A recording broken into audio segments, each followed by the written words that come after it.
পবিত্র শবে বরাতে মসজিদে মসজিদে মুসল্লিদের ঢল, জিকির আজগার আর নফল ইবাদতে আল্লাহর নৈকট্য লাভের আশা। সংস্কার সুপারিশ নিয়ে ঐক্যমত্য কমিশনের সভাকাল, মতামত দেবে বিএনপি, জামাত সহ কয়েকটি দল।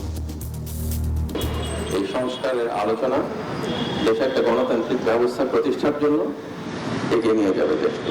আলাপ আলোচনা করে সমঝোতার ভিত্তিতে সংস্কারের ব্যাপারে সিদ্ধান্ত এনে আমরা মনে করি জাতীয় নির্বাচনের ব্যাপারে অচিরেই আমরা আরও সুনির্দিষ্ট সিদ্ধান্তে আমরা আসতে পারব।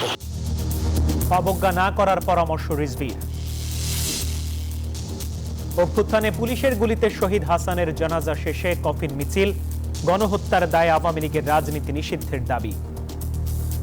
কোন অপশক্তি যদি তাদের রাজনৈতিক হীনস্বার্থে আওয়ামী লীগকে বাংলাদেশের রাজনীতিতে আনার জন্য আবার প্রচেষ্টা চালায়, হয়তো বা এর বিরুদ্ধে প্রতিবাদ করতে গিয়ে আমরা আরো 2000 জন শহীদ হব, কিন্তু আওয়ামী লীগকে বাংলাদেশের রাজনীতি করতে দল হিসেবে জামাতের নিবন্ধন ফেরত না দেয়া লজ্জার, নরসিংদীতে কর্মী সম্মেলনে বললেন আমির। জুলাই শহীদদের স্বপ্ন বাস্তবায়নের আহ্বান।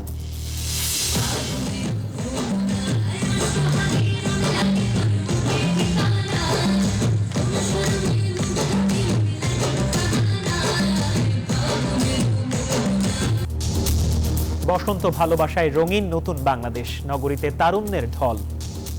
নতুনকে সুন্দরভাবে বরণ করে নেওয়ার একটা কৌশল। যে দলই আসুক না কেন, অন্তত আমাদের দেশে সুস্থ থাকুক, স্বাভাবিক থাকুক।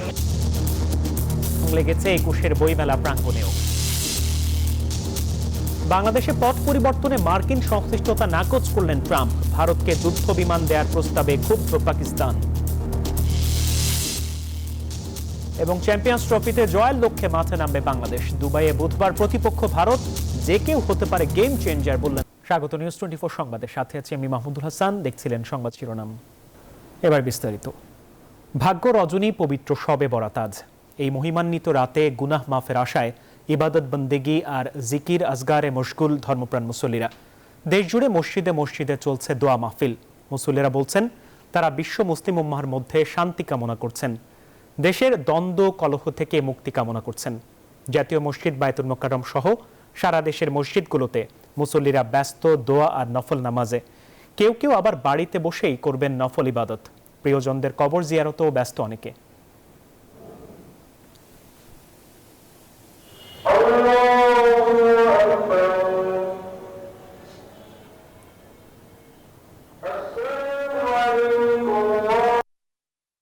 রাত্রিতে ইনশাল্লাহ আল্লাহর কাছে আমরা চাইবো, দেশের জন্য চাইবো, দেশের মঙ্গল আসে। আমরা চাইবো এদেশের সহ বিশ্বের সকল মুসলমান যেন ভালো থাকে, সারা দুনিয়ার সমস্ত মুসলমান যেন বাই বাই হয়ে আমরা চলতে পারি। পৃথিবীর যেখানে যেখানে মুসলমানরা মজলুম তাদের জন্য দোয়া করবে। উম্মতের ওয়াহাদাত, দুনিয়ার সমস্ত কালেমা বৌলাওয়ালা মুসলমান যেন একসাথে থাকতে পারে, এক জুমরার ভিতরে থাকতে পারে, সে দোয়া আল্লাহর কাছে আমরা করব। ভাগ্য রজনী পবিত্র শবে বরাতে আল্লাহর নৈকট্য লাভের আশায় নফল ইবাদতে ব্যস্ত মুসল্লিরা। আজিমপুর থেকে রিশাদ অর্ণব ও বিশ্ব ইজতেমা থেকে যুক্ত হচ্ছেন নাজমুল হুদা। আরও জানবো তাদের কাছ থেকে। প্রথমেই যাব আজিমপুরের রিশাদ অর্ণবের কাছে। অর্ণব, শবে বরাতের ফজিলত সম্পর্কে ধর্মপ্রাণ মুসল্লিরা কি বলছেন?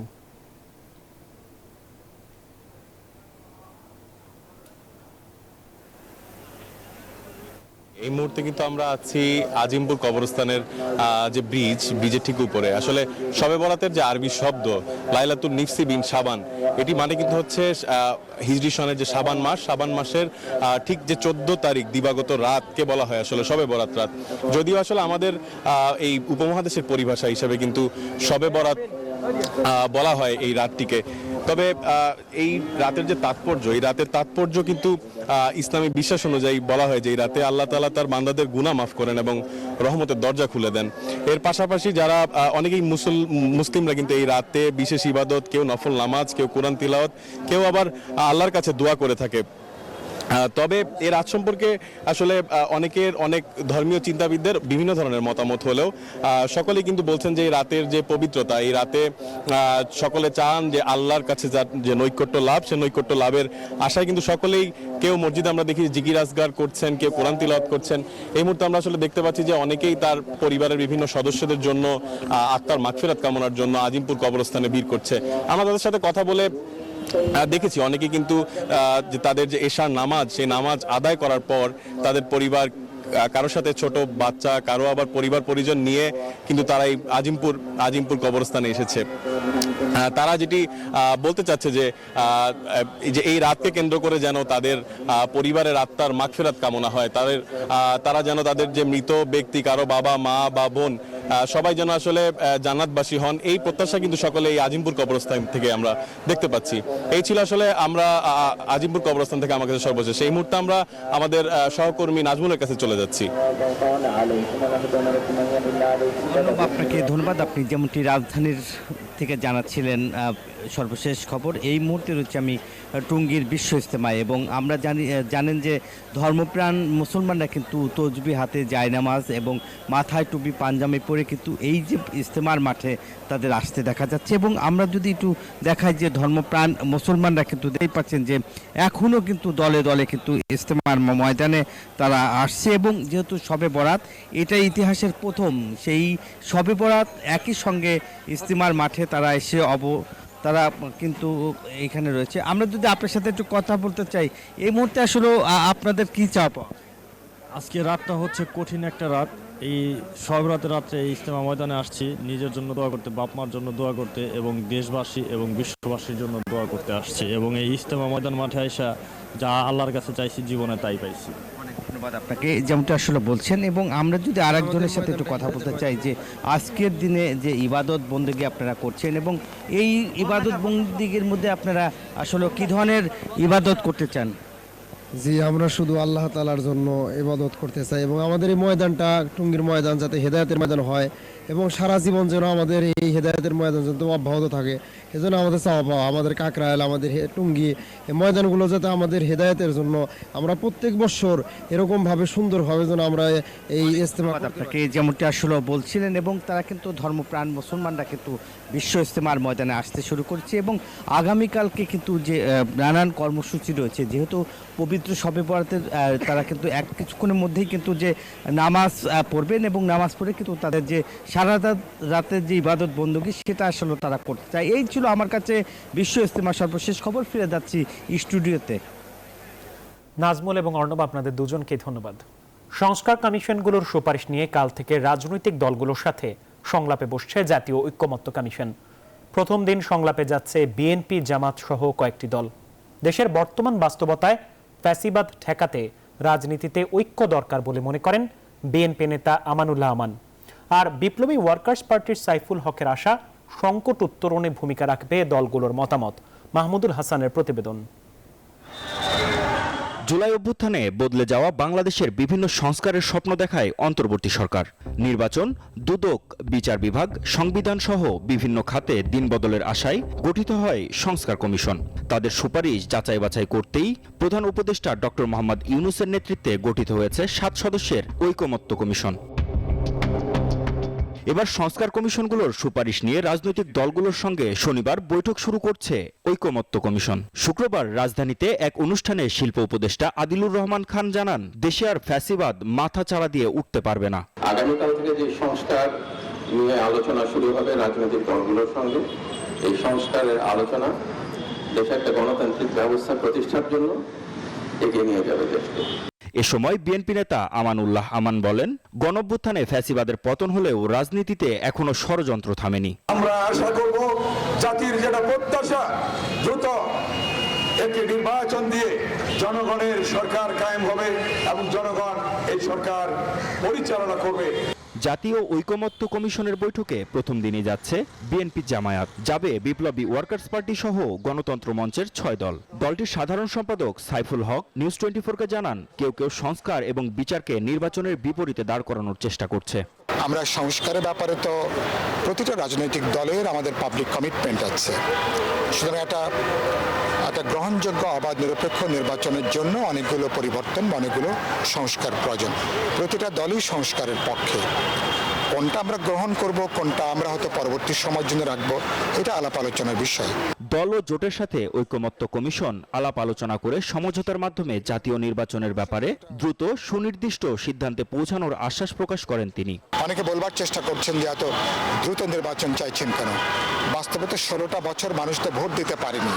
নির্বাচন সামনে রেখে সংস্কার কমিশনগুলোর সুপারিশের বিষয়ে দলগুলোর মতামত নেবে ঐকমত্য কমিশন, তারপরেই চূড়ান্ত হবে সংস্কারের রূপরেখা। মাহমুদ হাসান, নিউজ 24, ঢাকা। একটি মহল নির্বাচন নিয়ে বিলম্বের নানা ষড়যন্ত্র করছে বলে অভিযোগ করেছে বিএনপি। নেতারা বলছেন, সরকারকে বিভ্রান্ত করতে একটি রাজনৈতিক দল নির্বাচন নিয়ে বিভিন্ন কথা বলছে। এমন বাস্তবতায় রুহুল কবির রিজভী আহমেদের শঙ্কা, নির্বাচন নিয়ে বিলম্ব করে রাজনৈতিক শক্তিকে অবজ্ঞা করলে চরমপন্থার উদ্ভব হবে। শুক্রবার রাজধানীতে আলাদা অনুষ্ঠানে এসব কথা বলেন তারা। নয়াপল্টনে ঢাকা মহানগর দক্ষিণ বিএনপির সদস্য নবায়ন কর্মসূচির উদ্বোধন করেন বিএনপির স্থায়ী কমিটির সদস্য মির্জা আব্বাস। তিনি অভিযোগ করেন, একটি রাজনৈতিক দল নানা কথা বলে আগামী নির্বাচনকে বিলম্বিত করার চেষ্টা করছে। যারা নির্বাচনকে ধ্বংস করার জন্য, নির্বাচনকে প্রশ্নবিদ্ধ করার জন্য চেষ্টা করছেন, পক্ষান্তরে তারা দেশের স্বাধীনতার সার্বভৌমত্বকে ধ্বংস করার চেষ্টা করছে। এদেশে মানুষের কথা বলার অধিকার করার চেষ্টা করেছেন, এদেশে মানুষের ভোটের অধিকার করার চেষ্টা করেছেন। তিনি বলেন, রোজার সামনে রেখে নিত্যপণ্যের দাম বাড়ছে। সরকার পরিবর্তন হলেও বাজার সিন্ডিকেট পরিবর্তন না হওয়ায় নিত্যপণ্যের দাম নিয়ন্ত্রণ করা যাচ্ছে না। সরকারের পরিবর্তন হয়েছে, কিন্তু সিন্ডিকেটের কোনো পরিবর্তন হয় নাই। সিন্ডিকেটের কাজ করে যাচ্ছে এবং এই সরকারকে একটি বিব্রতকর অবস্থায় ফেলে দিতে চেষ্টা করছে। পবিত্র শবে বরাত উপলক্ষে নয়াপল্টনের দোয়া মাহফিলে বিএনপির সিনিয়র যুগ্ম মহাসচিব রুহুল কবির রিজভী বলেন, স্থানীয় সরকার নির্বাচন আগে করতে চাইলে দেশের সংকট আরও বাড়তে পারে। একটি বিশেষ দলের কথায় বিভ্রান্ত না হয়ে চলতি বছরের মধ্যেই জাতীয় নির্বাচন দিতে সরকারের প্রতি আহ্বান জানান তিনি। যদি আপনারা রাজনৈতিক শক্তিকে যদি খাটো করেন, রাজনৈতিক শক্তিকে যদি অবজ্ঞা করেন, তাহলে আপনার চরমপন্থা থাকবে। চরমপন্থা শুধু বাম দিক দিয়ে আসে না, ডান দিক দিয়েও আসে। এটা মাথার মধ্যে দিয়ে মাথায় রাখতে হবে। এই হোঁচট যাতে না হয় খায়, তো যে সংস্কারগুলো কথা বলছেন, এটার মধ্যে আলাপ আলোচনার মধ্যে নির্ধারণ করে আগে জাতীয় সংসদ নির্বাচন দিন। এদিকে জাতীয় প্রেস ক্লাবের সামনে এক মানববন্ধন কর্মসূচিতে বিএনপি চেয়ারপারসনের উপদেষ্টা জয়নুল আবদিন ফারুক অভিযোগ করেন, যারা নির্বাচনকে ভয় পায় তারা নানা অজুহাতে জাতীয় নির্বাচন বিলম্ব করতে চায়। তারা আমার এই নির্বাচনকে আবার ষড়যন্ত্র করে পিছিয়ে দেওয়ার চক্রান্ত করছেন। তাদের উদ্দেশ্যে বলতে চাই, এই ষড়যন্ত্র বাংলাদেশের জাতীয়তাবাদীর শক্তি 16 বছর হাসিনার কাছে আমরা মাথা নত করি নাই। এখনো এই সরকারকে সমর্থন দিল, নির্বাচন নিয়ে কোনো চক্রান্ত হলে আমরা মাথা নত আল্লাহ ছাড়া কারো কাছে করব। আয়নাঘর তৈরির দায়ে শেখ হাসিনাও তার দোসরদের বিচারের আওতায় আনার দাবি জানান বিএনপির এই নেতা। সাইফুল ইসলাম, নিউজ 24, ঢাকা। গণহত্যার দায়ে জাতীয় নির্বাচনের আগেই আওয়ামী লীগের নিবন্ধন বাতিলের দাবি জানিয়েছে জাতীয় নাগরিক কমিটি। এছাড়া গণহত্যাকারীদের বিচার ও আওয়ামী লীগের রাজনীতি নিষিদ্ধ না হওয়া পর্যন্ত রাজপথ না ছাড়ার হুঁশিয়ারি দিয়েছে বৈষম্য বিরোধী ছাত্র আন্দোলন। 5 আগস্ট ছাত্র জনতার গণ অভ্যুত্থানে যাত্রাবাড়ি এলাকায় পুলিশের গুলিতে নিহত হন মোহাম্মদ হাসান। দীর্ঘ 7 মাস পর মিলল তার পরিবারের সন্ধান। শুক্রবার বাদ জুমা ঢাকা বিশ্ববিদ্যালয়ের রাজু ভাস্কর্যে তার নামাজে জানাজা অনুষ্ঠিত হয়। জানাজা শেষে কফিন মিছিল করে বৈষম্য বিরোধী ছাত্র আন্দোলন। আওয়ামী লীগের রাজনীতি নিষিদ্ধ না হওয়া পর্যন্ত রাজপথ না ছাড়া ঘোষণা দেয় তারা। আমার ভাগ্যে কেমনে গেল, আমার ভাগ্যে কারা মারছে, আমরা তাদের বিচার চাই উপযুক্ত। আমি উপদেষ্টা যারা আছে সবার কাছে আমার এতটুকু দাবি, প্রধান উপদেষ্টা সহ, যে আমার ছেলের যারাই হত্যাকাণ্ডে জড়িত একজন করে ধরিয়া তাদেরকে আইনের আওতায় আনতে হবে। কোন অপশক্তি যদি তাদের রাজনৈতিক হীনস্বার্থে আওয়ামী লীগকে বাংলাদেশের রাজনীতিতে আনার জন্য আবার প্রচেষ্টা চালায়, হয়তোবা এর বিরুদ্ধে প্রতিবাদ করতে গিয়ে আমরা আরো 2000 জন শহীদ হব, কিন্তু আওয়ামী লীগকে বাংলাদেশের রাজনীতি করতে। এদিকে নির্বাচনের আগেই আওয়ামী লীগকে নিষিদ্ধের দাবি জানিয়েছে জাতীয় নাগরিক কমিটি। জাতীয় প্রেস ক্লাবে স্বৈরাচার প্রতিরোধ দিবসের আলোচনায় বক্তারা বলেন, মধ্যপন্থী নতুন রাজনৈতিক দলের অন্যতম এজেন্ডা হবে গণপরিষদ নির্বাচনের মধ্য দিয়ে নতুন সংবিধান তৈরি। সংবিধানকে যদি আমরা নতুন করে না সাজাতে পারি, তাহলে আমরা মনে করি একটি গণতান্ত্রিক রাষ্ট্র যেভাবেই হোক নির্বাচন হোক না কেন আমরা পাবো না আশা করি। গণ অবস্থানের মধ্য দিয়ে এই ইলেকশনের পূর্বেই আওয়ামী লীগের নিবন্ধন আমাদেরকে বাতিলের দাবিতে রাজপথে ঐক্যবদ্ধভাবে লড়াইয়ে সামিল হতে হবে। ছাত্র জনতার যে রাজনৈতিক দলটি এই মাসেই জনগণের সামনে আসবে, আমাদের রাজনৈতিক লড়াই হবে গণপরিষদ নির্বাচন, আমাদের রাজনৈতিক লড়াই হবে একটি নতুন সংবিধান। গণহত্যাকারী আওয়ামী লীগের প্রতি কোনো দয়া না দেখিয়ে তাদের সামাজিক ও পারিবারিকভাবে বর্জন করতে রাজনৈতিক দলগুলো সহ সবার প্রতি আহ্বান জানায় নাগরিক কমিটি। জনপ্রিয় হয়েছে বাংলা। আল মোহাম্মেদুল খান, নিউজ 24, ঢাকা। জুলাই শহীদদের স্বপ্ন বাস্তবায়নে জামাত আপোষহীন থাকবে বলে মন্তব্য করেছেন দলটির আমির ডাক্তার শফিকুর রহমান। বলেন, ফ্যাসিবাদের কাছে মাথা নত না করায় জামাতের নিবন্ধন বাতিল করেছিল স্বৈরাচার। নিবন্ধন ফেরত না দেয়া জুলুম এবং বাংলাদেশের জন্য লজ্জার বলে মন্তব্য করেন তিনি। শুক্রবার নরসিংদীতে জেলা জামাতের কর্মী সম্মেলনে এসব কথা বলেন তিনি। দীর্ঘ 25 বছর পর নরসিংদীতে জামাতের সম্মেলন, তাই সকাল থেকে মিছিল নিয়ে সমাবেশ স্থল ষাটিরপাড়া কালীকুমার উচ্চ বিদ্যালয় মাঠে ভিড় বাড়ে কর্মী সমর্থকদের। কেন্দ্রীয় ও জেলা জামাতের নেতাকর্মীদের উপস্থিতিতে বাদ জমা সম্মেলন স্থল কানায় কানায় পূর্ণ হয়। আমরা এমন একটি দেশ করতে চাই যে দেশে মানুষ ন্যায় ও ইনসাফ পাবে, মানুষ বিচার পাবে। যেন কোনো প্রকারের নির্বাচন বাংলাদেশের মানুষ মানে না। 24-এর গণ অভ্যুত্থানের চেতনা সমুন্নত রাখতে জামাত আপোষহীন বলে জানান দলটির আমির ডাক্তার শফিকুর রহমান। বলেন, জামাত ইসলামের নিবন্ধন ফেরত না দেওয়া জুলুমের শামিল। অবিলম্বে আমাদের পাওনা আমাদের কাছে ফেরত দিন, আমাদের প্রতীক সহ ফেরত দিন। আমাদের উপরে জুলুম করা হয়েছে, এই জুলুমের অবসান হোক। এ সময় কারামুদ্দি সাবেক সহকারী সেক্রেটারি জেনারেল এটিএম আজহারের মুক্তির দাবিও করেন তিনি। জনাব এটিএম আজহারুল ইসলাম এখনো মুক্তি পাননি, তাকে এখনই মুক্তি দিতে হবে। যদি গড়িমসি করা হয়, বাংলাদেশ জামাত ইসলামী জনসম্পৃক্ত ন্যায্য দাবি সহ জনাব আজহারুল ইসলামের মুক্তির দাবিতে মাঠে নামতে বাধ্য। জামাত জুলাই গণহত্যার বিচার চায় জানিয়ে ডাক্তার শফিকুর রহমান বলেন, বিচারের নামে আর যেন কোনো নিরপরাধ মানুষ হয়রানির শিকার না হন। 71 হলো, দেশ স্বাধীন হলো। মাজহারুল ইসলাম, নিউজ 24, ঢাকা। নিউজ 24 সংবাদ একটা বিরতি নিচ্ছি, সাথেই থাকুন। ফাগুনের রং লেগেছে 21-এর বইমেলা প্রাঙ্গণেও। বসন্তের আবির্ভাবে বর্ণিল ছিল আজকের শিশু প্রহর। অমর 21-এ বইমেলার দ্বিতীয় শিশু প্রহর ছিল আজ। শিশুদের পদচারণায় মুখর হয়ে ওঠে বইমেলার প্রাঙ্গণ। বইমেলার ফটক খুলতেই অভিভাবকদের হাত ধরে সোহরাওয়ার্দী উদ্যানে জড়ো হয় শিশুরা। শিশু চত্বরে শিশুদের কলকাকলিতে যেন মুখরিত হয়ে ওঠে চারপাশ। যেহেতু এবার সিসিমপুরের আমেজ নেই, তাই সংযোজন হয়েছে নানান প্রতিযোগিতা। সেই সাথে আজ বিশেষ আয়োজন হিসেবে ছিল গল্পের আসর। নানান প্রদর্শনীতে কচি কাচাদের কোলাহলে জমে ওঠে শিশু প্রহর।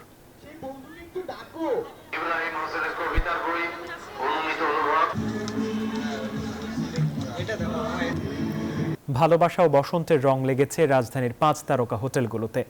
শুক্রবার সন্ধ্যায় রাজধানীর Dhaka regency hotel and resort আয়োজন করে make the date, Valentine on the island ও এ মন্ডিওস ভ্যালেন্টাইন। সুস্বাদু grilled item, live cooking station, raffle draw ও বেস্ট কুপন অ্যাওয়ার্ডের আয়োজন করা হয়েছে অতিথিদের জন্য। এছাড়াও ভালোবাসা দিবসের সুন্দর মুহূর্তগুলো ধরে রাখতে ছিল ফটোবুথ। প্রিয়জনের সঙ্গে ভালোবাসার ক্ষণ উপভোগ করতে ছিল বিশেষ গানের আয়োজন।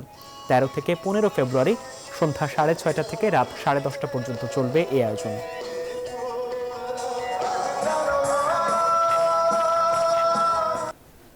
আমি চেষ্টা করি সবসময় স্পেশাল অকেশনগুলোতে ফ্যামিলিকে টাইম দেওয়ার। জবের জন্য অনেক সময় হয়ে ওঠে না। আজকে আলহামদুলিল্লাহ মেয়ের সাথে একটু টাইম পেলাম। আমার কাছে মোটামুটি ভালোই লেগেছে, যদি এটা ফার্স্ট টাইম আমি এখানে এসেছি, বাট সবকিছুই থিম ওয়াইজ সো ভালোই লাগছে এখানে এসে। ভালোবাসার মানুষদের জন্য আলাদা কোনো দিন লাগে না, সেটা আমিও বিশ্বাস করি, কিন্তু একটা দিন যদি একটু বিশেষভাবে উদযাপনের জন্য পাওয়াই যায়, মন্দ কি। সবাই চায় আসলে এই স্পেশাল দিনটাকে, অকেশনটাকে একটু ছবিতে এই মুহূর্তটাকে ধরে রাখতে, যাতে পরবর্তীতে হচ্ছে এই প্রেমটা তারা মনে করে আবার আমাদের এই প্রোগ্রামে এসে, তো তাদের জন্য আসলে এই আয়োজন করা। সংবাদে আবারও বিরতি নিচ্ছি, সাথেই থাকুন। আবারও স্বাগত সংবাদে, জানাবো অর্থ বাণিজ্য সংবাদ। ইন্ডিপেন্ডেন্ট ইউনিভার্সিটি বাংলাদেশের ডিপার্টমেন্ট অফ ফিজিক্যাল সায়েন্সের আয়োজনে ঢাকা নর্থ আঞ্চলিক ফিজিক্স অলিম্পিয়াড 2025-এর সমাপনী পুরস্কার বিতরণী অনুষ্ঠান আইইউবি অডিটোরিয়ামে অনুষ্ঠিত হয়েছে। অনুষ্ঠানে প্রধান অতিথি ছিলেন আইইউবির উপাচার্য প্রফেসর এম তামিম। বিশেষ অতিথি ছিলেন ঢাকা বিশ্ববিদ্যালয়ের পদার্থ বিজ্ঞান বিভাগের অধ্যাপক নওরিন আহসান ও অধ্যাপক খন্দকার সাদাত হোসেন। এছাড়াও IUB school of engineering, technology and sciences এর ডিন ডক্টর হাবিব বিন মুজাফফর এবং ডিপার্টমেন্ট অব ফিজিক্যাল সায়েন্সেস এর প্রধান ডক্টর ফরহাদ আলম উপস্থিত ছিলেন। এবারের প্রতিযোগিতায় ৩ শতাধিক স্কুল ও কলেজের ১,০০০-এর বেশি শিক্ষার্থী অংশগ্রহণ করে।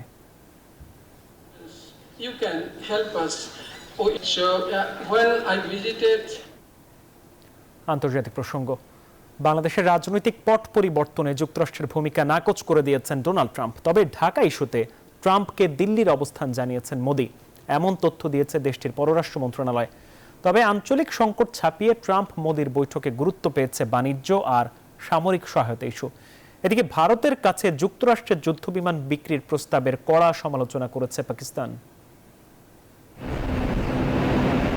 মার্কিন সরকার পরিবর্তনে শুল্ক অভিবাসী ইস্যুতে যখন ভারতের উপর চাপ বাড়ছে, ঠিক এমন সময় পুরনো বন্ধু ট্রাম্পকে ফিরে পেতে মরিয়া নরেন্দ্র মোদি। উভয় দেশের সম্পর্ক ঠিক করতে চলে দীর্ঘ 4 ঘন্টা বৈঠক, যেখানে উঠে আসে বাংলাদেশ প্রসঙ্গ।